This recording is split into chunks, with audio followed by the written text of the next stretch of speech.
দীপাকে মৃত্যুর হাত থেকে বাঁচিয়ে দীপার সূর্যকে এক করে দিল অর্জুন। হ্যাঁ বন্ধুরা, আমরা এমনটাই দেখতে পাবো অনুরাগের ছোঁয়া ধারাবাহিকের আগামী পর্বগুলোতে।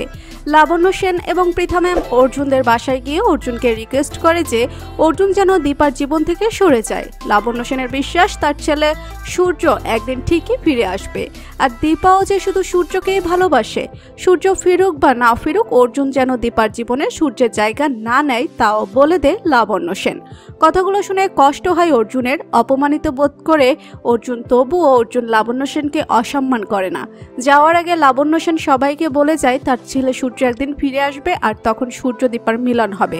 দীপা অর্জুনকে ভালোবাসে না, দীপা শুধু সূর্যকেই ভালোবাসে। তাহলে কেন অর্জুন দীপার জীবনে সূর্যের জায়গা নিতে চাচ্ছে?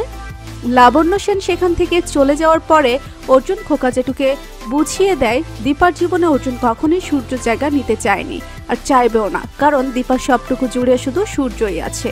অন্যদিকে দেখা যায় জেলখানায় বসে হঠাৎ সূর্যকে নিয়ে হওয়ার নিউজটি দেখতে পাই মিশকা, যেটা দেখে মিশকা মনে মনে ভাবতে থাকে এই নতুন মেয়েটি আবার কে, যে সূর্যের ধারে ঘেঁষছে। নতুন পুরনো কাউকে আমি সূর্যের কাছে আসতে দিব না, সূর্যের জীবনে শুধু আমি মিশকা সেনই থাকবো, আর এবার যা করার মিশকা সেনকেই করতে হবে।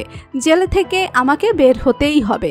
কিছুক্ষণ পর যখন মিশকার পাপাই তার সাথে দেখা করতে যায়, তখন তাকে বলে যে করেই হোক সূর্য কোথায় আছে সে খবর যেন মিশকাকে দেওয়া হয়।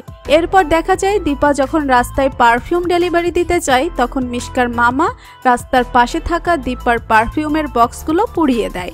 দীপা সেটা ভালো করেই লক্ষ্য করে, কিন্তু মিশকার মামাকে হাতে নাতে ধরতে পারে না। সব হারিয়ে হতাশ হয়ে কাঁদতে থাকে দীপা। তবে দীপার পাশে আবারও ঢাল হয়ে দাঁড়ায় অর্জুন। অর্জুন দীপাকে আশ্বস্ত করে বলে যে আবারও নতুন করে ব্যবসা শুরু করতে অর্জুন আগে থেকে সব কাগজপত্র ঠিক করে রেখেছিল, কারণ অর্জুন জানতো এইভাবে কেউ দীপার ব্যবসা নষ্ট করে দিতে পারে, তাই তারও কোনো চিন্তা নেই। ইন্স্যুরেন্স থেকে পাওনাদারদের সব টাকা পরিশোধ করে দীপা আবারও নতুন করে ব্যবসা শুরু করতে পারবে। অন্যদিকে নতুন প্রমোতে আমরা দেখতে পাবো মারাত্মক অ্যাক্সিডেন্ট করে দীপা, আর দীপাকে বাঁচাতে ছুটে আসে অর্জুন এবং সূর্য। তবে অর্জুন ডাক্তারদের কাছে নিজেকে দীপার স্বামী বলে পরিচয় দিয়েছে, এটা একদমই মানতে পারছে না সূর্য। অভিমানে দীপার থেকে মুখ ফিরিয়ে নেওয়ার চেষ্টা করলেও সূর্য কিছুতেই মুখ ফিরিয়ে নিতে পারছে না। বুঝতে পারে অর্জুন যে সূর্যের মনে এখনো দীপার জন্য ভালোবাসা কমে যায়নি, তারা দুজন দুজনকে যে প্রচন্ড ভালোবাসে বুঝতে পারে অর্জুন। তো বন্ধুরা, তোমরা কি চাও দীপাকে সুস্থ করে সূর্য দীপাকে এক করে দিক অর্জুন? জানিয়ে দাও কমেন্ট করে। বাংলা ধারাবাহিকের সব আপডেট সবার আগে পেতে এক্ষুনি সাবস্ক্রাইব করে বেল বাটনে ক্লিক করুন। ধন্যবাদ সবাইকে।